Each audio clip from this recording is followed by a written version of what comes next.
Hi, I'm Jason Tetlow, the founder of the law firm Tetlow Law PC. Welcome to the Steel City and Conemaugh Valley Law Advocate podcast. I've been helping clients with personal injury and medical malpractice claims since 2001. I created this podcast to provide an overview of the personal injury and medical malpractice processes and answer the questions I most often get when I first meet with prospective clients. My goal is to fight for my clients so they are fairly compensated when they are the victims of negligent actions or malpractice. If you need representation or just have questions, don't hesitate to contact me at 412 248 9600 or visit our firm website at www.tetlowlaw.com. That's TETLOWLAW.com. Any information provided in this podcast should not be taken or relied upon as legal advice. You should always consult with an attorney about the particular facts and issues of your case. Welcome to the Steel City and Conemaugh Valley Law Advocate, a podcast dedicated to bringing you legal insights on personal injury and medical malpractice law. Brought to you by Tetlow Law PC and featuring the expertise of Jason Tetlow. Let's get this episode started. All right, welcome everyone to episode 3 of the Steel City and Conemaugh Valley Law Advocate, your trusted legal voice for plaintiffs, personal injury, and medical malpractice law in Western Pennsylvania. We're here yet again with Jason Tetlow, and in episode 3, we're going to talk about handling personal injury cases. If you remember in the episode 2, we talked generally what is a personal injury case, how's that different from medical malpractice cases, which is the two main areas that Jason handles. He let us know that, most of the personal injury cases he sees come through his office are typically accident related, auto accident related. So we put some attention and focus on that. But in this episode, we want to get into the nuances, the mechanics of these types of cases a little bit more, so people understand what has to be proven, what elements go into it, what are some of the nuances to it. So with that, welcome back, Jason. Good to be back, Pete. So let's jump right into this. So personal injury cases, I think in the previous episode, you define this as, personal injury cases are the types of cases where the 4 elements of claim have to be met, which is somebody had a duty to do or not do something. They broke that duty with some type of negligence. That negligence caused damages, if I got that right. That's the 4 pieces, I believe, that you mentioned. You were paying attention. That was good. Well, that's good. On occasion, I get that right. So let's start with negligence, because people hear that term as it relates to legal and lawsuits, but I don't think that's a common term that's used out there otherwise. So could you give us an idea of what is negligence and how do you prove it? So, negligence is really it's really a broad term with personal injury, medical malpractice type cases, but really a lot of times, let's just speak of an automobile type case. The negligence really boils down to who's at fault for the accident. So who had the duty and who breached that? So, there are certain circumstances in an auto accident case where, maybe somebody was at a stop sign and they proceeded out onto the roadway and the car did not have a stop sign or a traffic light, and there's a collision that happened. Well, in the general terms, the person that pulled out from the stop sign was negligent because he or she had a duty to proceed from the stop sign into that road to make sure that the traffic was clear. And if they didn't do that, they failed to do that, they were negligent. Now, negligence, using our example, let's say the car that the person pulled out from the stop sign, the car that was traveling down the road that did not have a stop sign or a traffic signal, let's say it's a 35 mile per hour zone, but that person was doing 70 miles per hour. Well, that person had a duty to proceed along that road following the posted 35 mile per hour speed limit. And if they're going faster, they're going 70 miles per hour, well, there's an element of negligence on their part because they had a duty to follow the posted speed limit. So negligence is really the broad term, but it follows along with what is the duty of the person and did they fail in that duty? So, I know we're going to talk about medical malpractice in a different episode. That negligence follows really a whole different set of circumstances when you get into a breach in the standard of care that we'll talk about later, or in another episode. So negligence in a personal injury realm can mean a lot of different things, but it generally boils down to who's at fault, who caused the incident. So in using layman's terms, fault's probably a good way of describing what negligence represents. And I think you raise a good point there that it isn't always just one or the other. You can have levels of fault or multiple faults, or everybody's at fault, or, people are partially at fault and other people are more at fault. Do you see that often showing up in these types of personal injury cases? I wouldn't say often, but there are circumstances where you could have multiple people involved, multiple parties involved. Let's say you have a pileup on a highway and there's multiple vehicles, trucks involved. There's a situation where there could be many people, many drivers that were negligent under those circumstances. That's more in the minority. I mean, the majority of cases, especially dealing with with motor vehicle type cases, it's usually, generally speaking, it's two cars involved in an accident, right? Right. Somebody rear ends another vehicle. There are circumstances where you might have multiple vehicles on a rear end situation. I've had those cases over the years where, let's say you have two cars stopped at a stoplight, and then car 3 comes in and rear ends car 2 and pushes car 2 into car 1.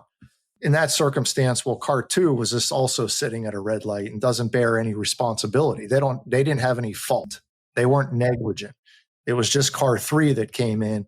So then, the occupants of car 1 and car 2 would have a valid claim against car 3, assuming that there's harm to them physically.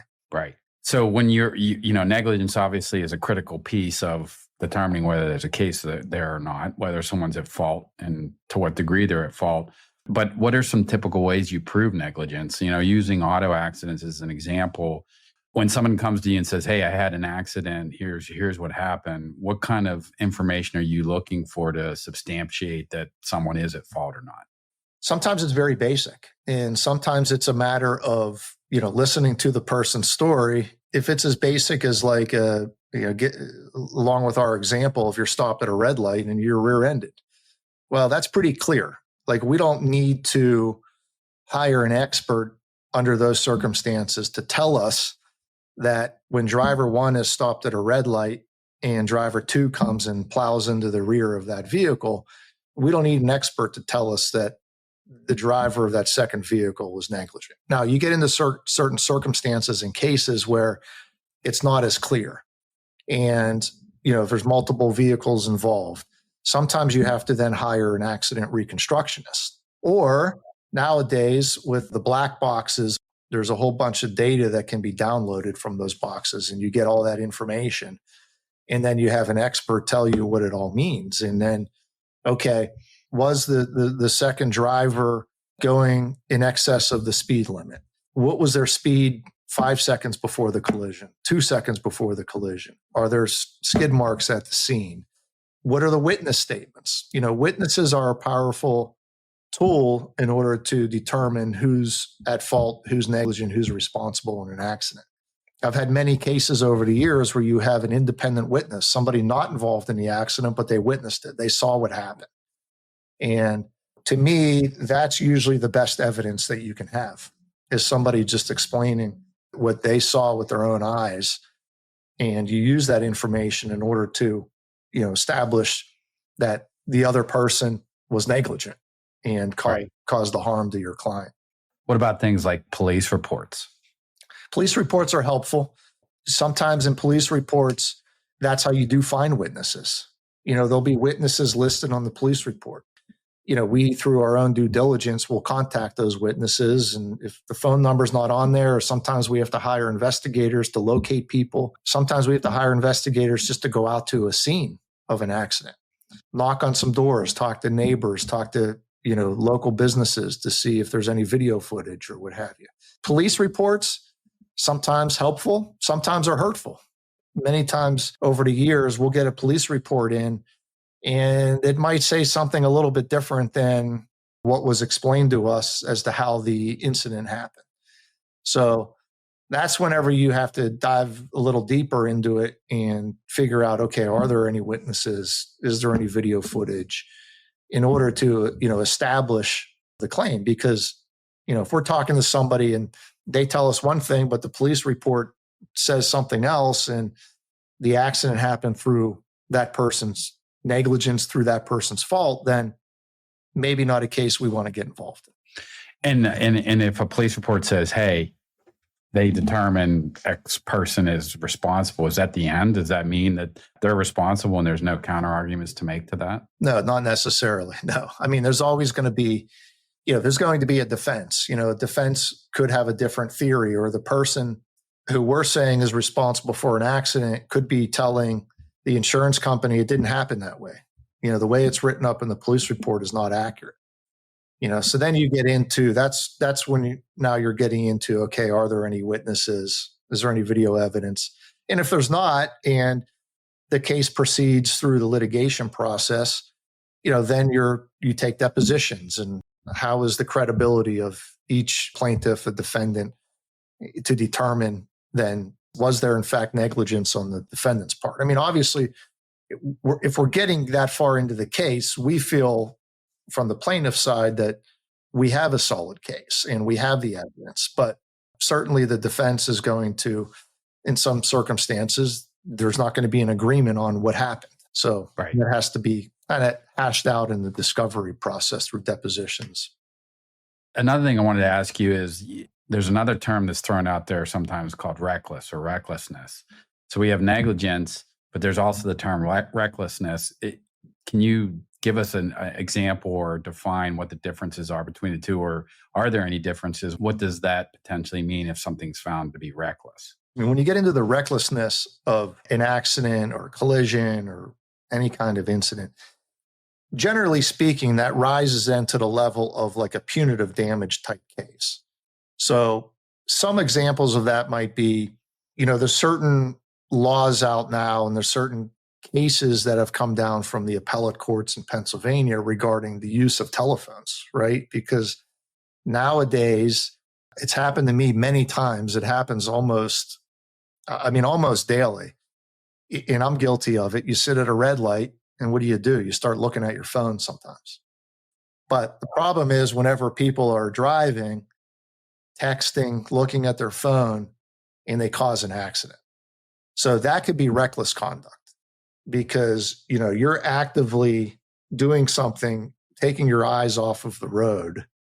So that circumstances like that, where you then cause an accident, you're driving, you're texting, you're not paying attention, you cause a significant accident, cause somebody significant harm, that could be an example of recklessness, which would then rise to the level of a different element of damages called punitive damages. And what is a punitive damage?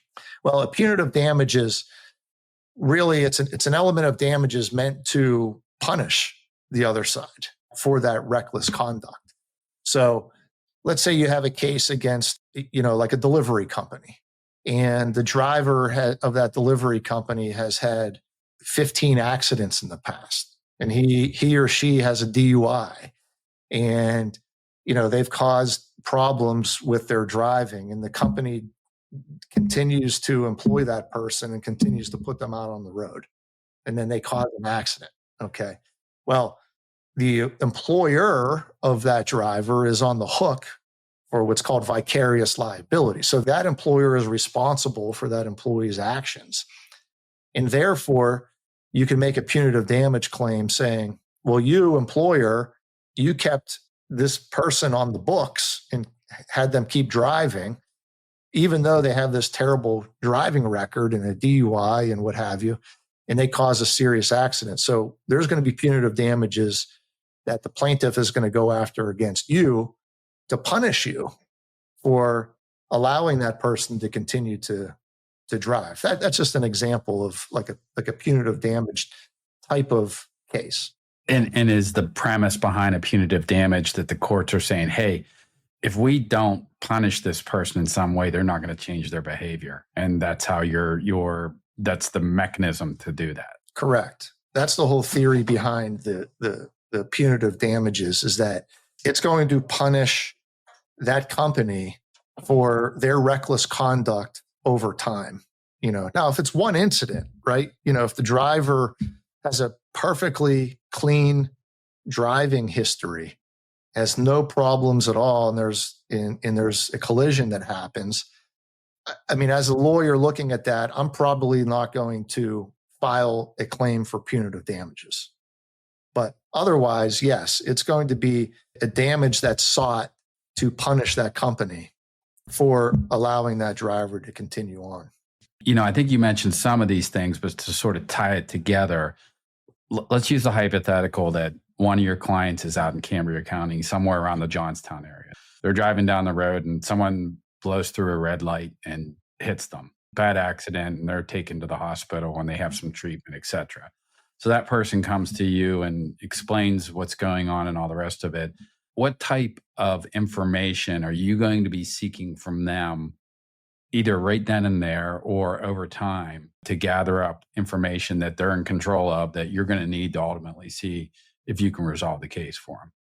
That gets down to what I always like to call like the anatomy of a case, right? I mean, what goes into it?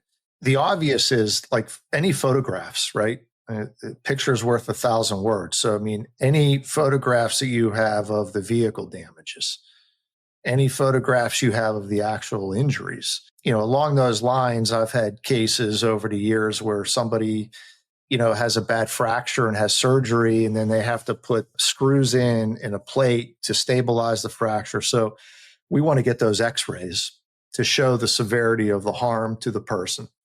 Obviously, all the medical records for all the treatment that the client has undergone, and then anything dealing with their inability to work. We get the employment file, we get the tax records, W-2s, pay stubs, all of that in order to establish their loss of earnings, loss of future earnings into the future. So those are all elements of the case and the damages, but that's all information we want to gather. And many times the client is critical to that, to get that information to us so that we can properly present it to the insurance company or the defense lawyer, ultimately down the road to a jury. And when you're engaged, someone hires you and you let the insurance company know, you let everybody know you represent them. Does the insurance company then typically provide you information about the insurance policies and coverages and things that are out there? Or is that something that the client has to go gather up? So that's something that the lawyer does. So it's always better, and we talked about this in another episode, it's always better whenever, as the lawyer, that you get retained early on in the process. Because it's nice whenever my office can control and dictate, the claim. So we get a letter of representation out to the insurance company. Sometimes that insurance company, for the negligent driver, does not want to give us that policy information right away. Sometimes they do. It just depends upon the carrier. And then it's important then for our clients to get the medical treatment that they need. And then, we facilitate that process of getting all the records as the client continues to treat or is done treating. We get all those records, but that's something that we handle in our office. And that's what I like to tell people, is that's part of the reason why you hire a lawyer, so that you don't have to be burdened with all the legwork and gathering all the information. Let us do it, and the client can then focus on getting better, getting the medical treatment, that they need. Right. And that generally happens through authorizations. They basically say, hey, we're authorizing you to act on our behalf. And just like I could request these records, you can do it. And then that gives you the capabilities of requesting all this stuff. Yeah, correct. You get the HIPAA compliant authorization signed.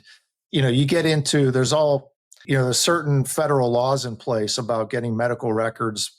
Most charts are electronic, right? So we get all these records now on a CD or flash drive. And there's circumstances where, due to these federal laws, the request has to come from the client. And the medical providers, they can only charge a small amount of money whenever the client is requesting records. So it's a process that we facilitate with the client, hand in hand. So, but yes, that's an important aspect of cases where you want to get a lawyer involved early. And, the concern there too is you don't want the insurance company for the negligent driver calling you every other day, asking you questions, wanting to take a recorded statement. There's no obligation to do that with the other insurance company. You have an obligation and duty to act in good faith with your own insurance company. But with the other driver's insurance company, you don't. You do not have to, provide a recorded statement and sit down and have an interview with them, because they're just trying to get information, that may or may not help you down the road, let's say. Right. And does that become even more important if potentially that client is partially at fault? Absolutely. Because then you have a statement, if there's a recorded statement that's provided prior to the time you've hired a lawyer, and, let's just say, a client makes a statement in there like, whatever it is, well, I thought it was clear to proceed out into the intersection, but I did see a car coming. There's something that can be said there that's going to hurt you down the road. I mean, ultimately, when a deposition is given, advice number one that I tell the client is tell the truth, no matter what. Right. But you just have to be careful early on in the process, if you do not have a lawyer, about what you tell the other insurance company. Yeah. And I would imagine what might seem to be small facts or comments or statements early on can end up ballooning into big issues later if you're not careful about those things. Yeah, that's exactly right. And that's where it's nice to have the advice of counsel early on, so that you avoid that mistake. Right. And I'm sure to further on that whole point, somebody comes to you, an accident's happened or whatever, let's say it's not their fault. It's clear that they're not the negligent ones in this case at all. And the other insurance companies reaching out to them, trying to get in touch with them or whatever. And maybe they're even offering, some money at that point.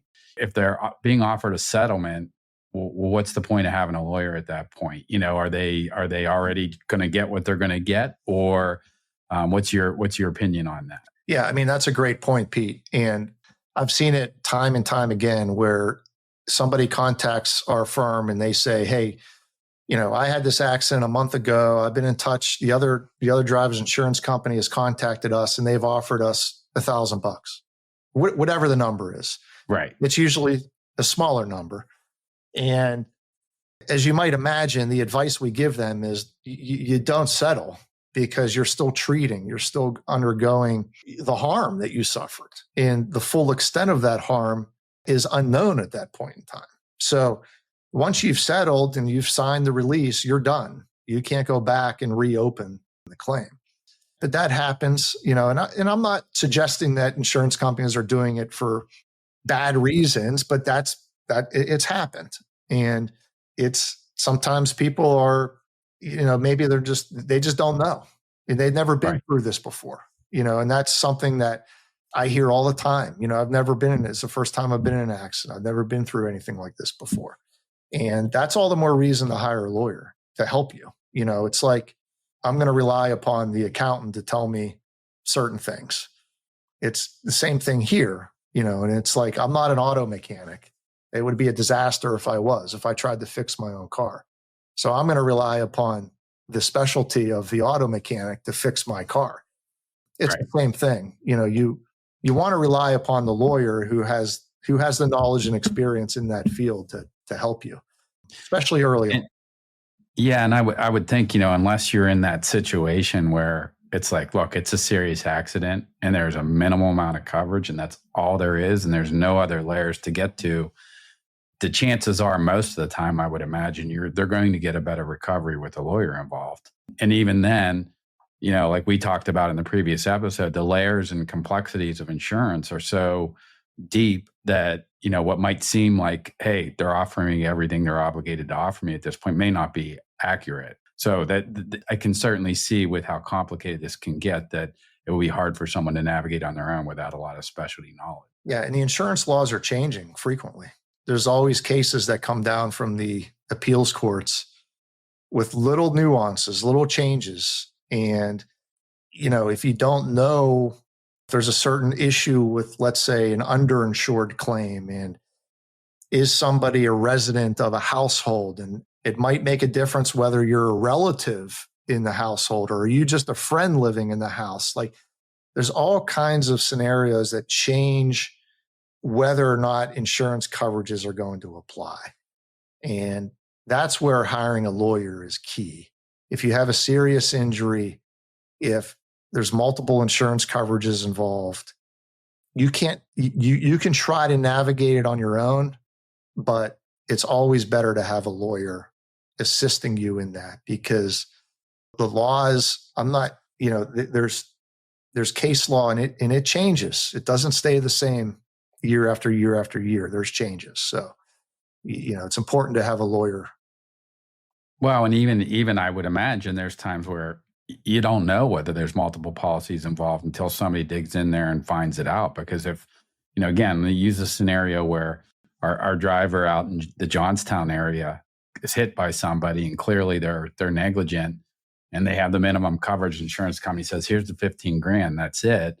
If that insured didn't know, well, I can go after my own insurance company, or there's a stacking element or underinsured, whatever it is, then they wouldn't even know that there is more insurance to potentially go after there. I think all that certainly comes into play. You got to get educated as to what your options are. Yeah, absolutely. And that's, the underinsured coverages, that always brings up an element that a lot of people don't even realize they have it or what it is. Right. And again, that's no fault of their own. You just go about your daily life and you have car insurance, but you don't know the specifics of it. And until you're involved in an accident, you're probably not going to look at it too closely. Right. But you're correct, Pete. I mean, there's all different kinds of scenarios, nuances with automobile insurance that is always helpful to have a lawyer explain it to you, understand the situation, understand what are the available coverages out there. There's been many times where, and there's, without getting too far into the weeds, like with stacking of underinsured benefits, meaning if you have multiple cars, you can like, let's say you have 50,000 in underinsured coverage, but you have 3 cars and it's stacked. That means now you have 50,000 times 3, so 150,000. There's certain things with automobile law where you can actually waive stack. So, and then there's all different kinds of scenarios with underinsured coverage. What car are you in? Like I mentioned earlier, are you a resident relative of the person who owns the car? Do you have your own car insurance, but you're in a different car? And when does my car insurance kick in? There's all kinds of scenarios that come into play that can be really confusing to somebody that doesn't do this on a daily basis. Or I would imagine, to throw another nuance out there, back to our Johnstown scenario, the person hits you, clearly they're at fault, they ran the red light, but then you find out later that the brakes failed on the car and they had just been replaced by somebody, or the steering mechanism broke or whatever. Now it's, well, yeah, they were at fault in hitting you, but the reason they were at fault was because something else was at fault. And maybe there's a pass-through claim that comes back to your injured client there that bypasses the limits of whatever insurance are in place. Yeah. Then you're potentially bringing other parties involved. Right. The auto mechanic who did the repair a week earlier and it wasn't done properly. And therefore, now all of a sudden you bring in another party to the case that needs to be explored, needs to be investigated. Yeah. And I guess the point on all that is just that, there's so many layers you could go through and angles that unless you have the expertise and knowledge, which most people aren't, you need somebody to be looking at that for you to make sure that you've uncovered every stone that's available to you. Yeah, exactly. I mean, it takes, and sometimes it's not, in some situations, it's simple. You could figure it out pretty quickly, but other situations, it's a lot more complex. You got more parties involved, multiple passengers in one vehicle, multiple vehicles involved in an accident. Without getting into too much detail, then if you have somebody who was drinking and driving, and then you're potentially have a dram shop type case where you're looking at an establishment for serving somebody, while they were intoxicated. And, so there's all different kinds of situations that arise. And we touched base upon this in our prior episodes, so I don't want to go too in depth with this, but just again to reiterate it, if somebody has a pre-existing injury or condition and then they're in an accident, how does that play into the damages that they can claim from an auto accident? If their pre-existing condition is made worse from an accident, then they've been harmed, then that's an element then they're entitled to the damages available in Pennsylvania, even though they had that pre-existing. If that problem was made worse due to somebody else's negligence, then they're still entitled to recover the damages that apply. And those are those we talked about in a prior episode. Those are those non-economic, economic damages. And I think the example we had talked about earlier is if you have like a herniated disc or a bulging disc in your back and you're involved in an accident, all of a sudden that little bulging disc now becomes herniated. It comes out more and it impinges upon a nerve and it causes you a lot more pain. You're entitled to those damages for that pre-existing injury being made worse. Right. Even though that you had that damages to begin with, you are entitled to recovery for how much worse it made it. Correct. Now, I've had situations, Pete, where it's not made worse. So Right. Somebody has, we actually just had this here in our office not too long ago where it's somebody already had an injury and they were treating for it and they were in an accident, but it really didn't make it any worse. Well, that's a situation where there's not much from a legal standpoint that we can do. Right. Now, I'm sure this is something that comes up regularly. So someone's injured in an accident. Again, they maybe they're off of work for a period of time and things like that. So setting aside what you might be able to recover from the lawsuit for them ultimately, what are the typical ways you see, if at all, that their medical bills can be paid while the case is ongoing, that they have some source of income? Are there any ways for people to make sure that they can continue living while they're going through all this? Yeah, I mean, that's a great question. And that's where sometimes it is frustrating for people because sometimes there isn't. And let me give you an example of where there is. I mean, in the auto law context, when somebody's involved in an accident, with your own insurance company, automobile insurance company, typically you're going to have what's called first party medical benefits. So your own insurance company, no matter who's at fault in an accident, is going to pay for whatever you have in your policy. Okay. And then after that, once that money is exhausted from your own auto insurance policy, then your health insurance kicks in. But where sometimes it's very challenging, Pete, is if somebody's involved in an accident, they can't go back to work. Okay. Right. And let's say their employer doesn't have any kind of a short-term disability or long-term disability policy. Again, you go back to your own automobile insurance company, there's probably going to be some wage loss benefit. Again, it's policy specific, depends on what you have. And many times that's not going to make you whole. It's not going to compensate, it's not going to reimburse you, I should say, dollar for dollar for your wage loss. So sometimes it is. Sometimes there's a real hardship for clients. There's no long-term disability, short-term disability policy through work. It's tough because the insurance company again, in our motor vehicle accident scenario, insurance company for the negligent person, they don't have an obligation under the law to continue to pay your wage loss in real time. It's an element of damages that we calculate to try to, once we figure out all the damages and we're working with that insurance company to try to settle the case, that's relevant. But in real time, they don't have an obligation to pay for your wage loss. So sometimes it is a hardship for folks. And I would imagine partially because I'm guessing at that point, the insurance companies made no admission that they were not at fault. And so they're like, we may not owe you any money. So they're, again, unless there's a policy that pays you something regardless of fault, that you're just injured in that way, that, that's no guarantee until you settle everything. Yeah, that's correct. I hate to even mention it, but there are companies that will provide sometimes a loan, to people but that needs to be paid back with usually extremely high interest rates if there is a settlement or an award down the road. Right. I always steer clients away from that because it's not in their best interest. It really isn't. Right. So that's an emergency on yes, top of emergency option if you have to. correct.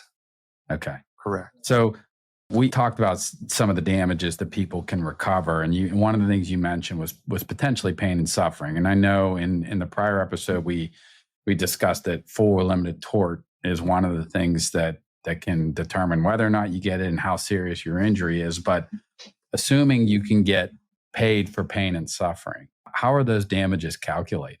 Yeah, so that's a really good question.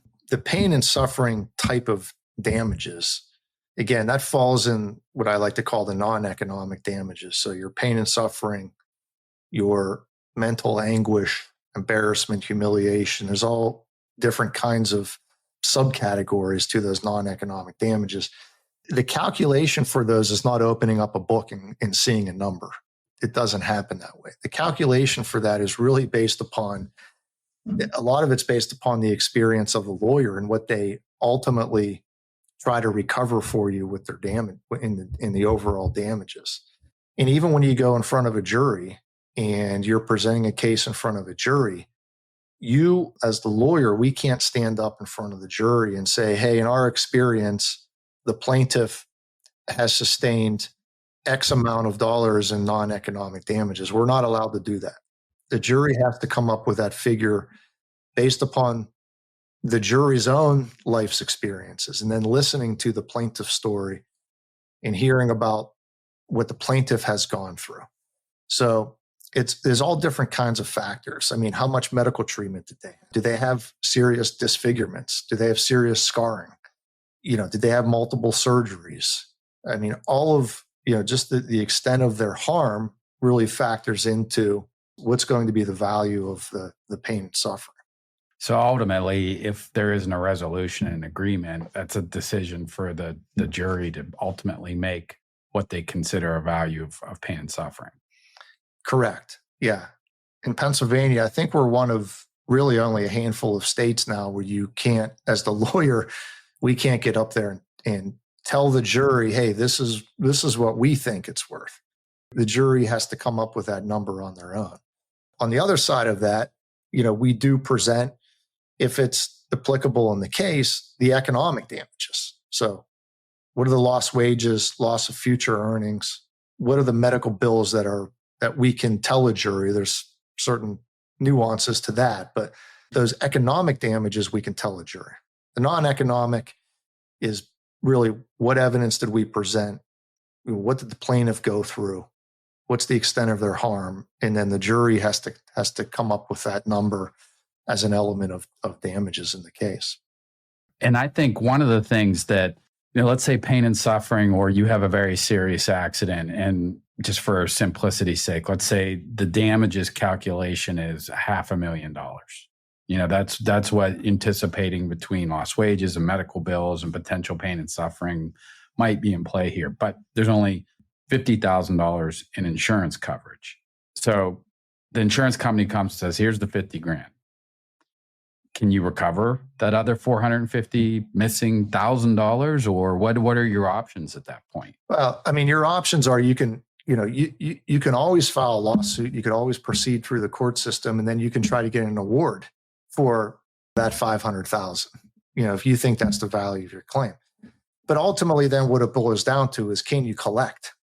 If you have a defendant who doesn't have any assets and all they have is that $50,000 in insurance from their auto company, and you're a plaintiff and you don't want to settle for that amount, you can go to a jury trial, get a bigger number. But the problem is collecting. That's the issue.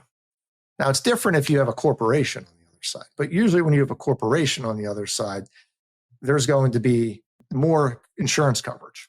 There's going to be more of an opportunity to be fairly compensated if you're able to resolve the claim outside of court.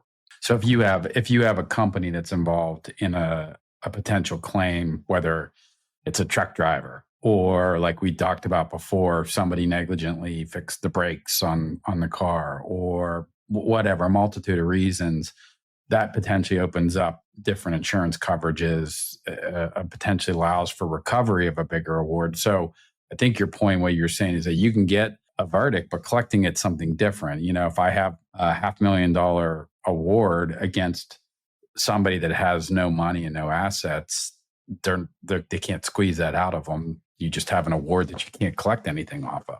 Yeah, correct. I mean, there's been limited circumstances over the years where, we have been able to resolve a case in excess of the available insurance coverages. The two times that just come to mind right now, those were both companies on the other side.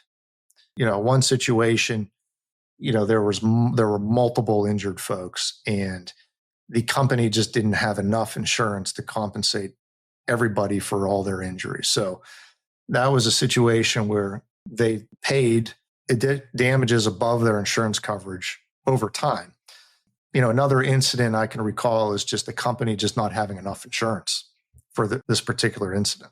So therefore, we were able to, through settlement negotiations, get them to pay money on top of their insurance coverages. But that's usually when there's a company or corporation on the other side. It's highly unlikely that that's going to happen with an individual. Gotcha. And as we're coming to the end of this episode and the discussions of handling personal injury cases, one more thing I wanted to touch base on is that, let's say, we'll go back to that case and you have what seems to be clear $500,000 worth of potential damages, and there's $50,000 worth of coverage. The insurance company only offers 25. Can you talk about what the obligations are of the insurance company? I mean, I'm assuming they can offer whatever they want to offer. Are there any consequences for not offering everything that's available? How does that work? Well, you're correct. I mean, generally speaking, they can offer what they want. I mean, if they don't want to pay their full policy, they can do that. The risk that they run is if you then proceed and file a lawsuit, you go through the court system, you get to a trial, and there's an award for much greater than the applicable or the available, I should say, insurance coverage, then they're exposing themselves to a potential bad faith claim. So, that's risk that the company would have to consider if they want to only offer a minimal amount of money on a claim that's worth hundreds of thousands of dollars. Down the road, they're potentially exposing themselves to even more damages for bad faith. And that gets into, you would have to get an assignment, and there's other things that have to happen. But they're putting themselves at risk if they do that. So basically, for the most part, if an insurance company offers the limits, that's all their obligation is in relation to an accident. If they get into the situation where they're in a bad faith, they could be found to have to pay the total verdict outside of the policy limits, which is why if you have the right kind of case, maybe it resolves faster because they're going to just push all their chips in the center of the table and say, we're out. Yeah, I mean, that has certainly happened over the years. And, I have experienced many cases like that because, correct, they don't want to put themselves at risk for having to dip into the assets of the company. Right. They would rather have the insurance company pay out, what's in the policy than go into their own pockets and have to pay damages down the road. And again, that's, these cases, it's always a risk on both sides, right? I mean, it's a risk for defendants, the companies on the other side, if there are corporations. And then same thing on the plaintiff side. If what's being offered is fair and reasonable, you and your client doesn't want to take it, you're running the risk that you could go to trial and get nothing, or you can get less. You could get more too. Right. And now all that, I think, really comes back to the critical point in all this, that the right advocate for you can help guide you through the best routes forward. And there's a lot of angles and twists and turns and things to look at and all the rest of it that makes it very much more complicated than might seem like initially. Yeah, these are things that would be very hard to navigate on your own if you don't have the experience. I mean, I couldn't imagine trying to get involved in a civil case and trying to figure out the discovery process and what do you have to do and the depositions and hiring experts. And, that's why it's always better to have a lawyer than to try to handle certain cases on your own, really. I mean, almost all the time. You're Right. better served having a lawyer that has the experience in doing it. Well, we're going to ratchet up the complexity in the next episode as we wrap episode 3 up. So I think that's all the points for episode 3, handling personal injury claims. And next episode, episode 4, is an explanation of medical malpractice, which again has layers of complexity that are even more difficult than personal injury cases that we just discussed. So thank you again, Jason, for joining us and sharing your knowledge in these episodes. And we invite everybody to join us again for episode 4. Thank you for listening to this episode of the Steel City and Conemaugh Valley Law Advocate, brought to you by Tetlow Law PC. If you're in need of legal representation, visit tetlowlaw.com today to connect with our team. We look forward to helping you win your case, and we'll see you on the next episode.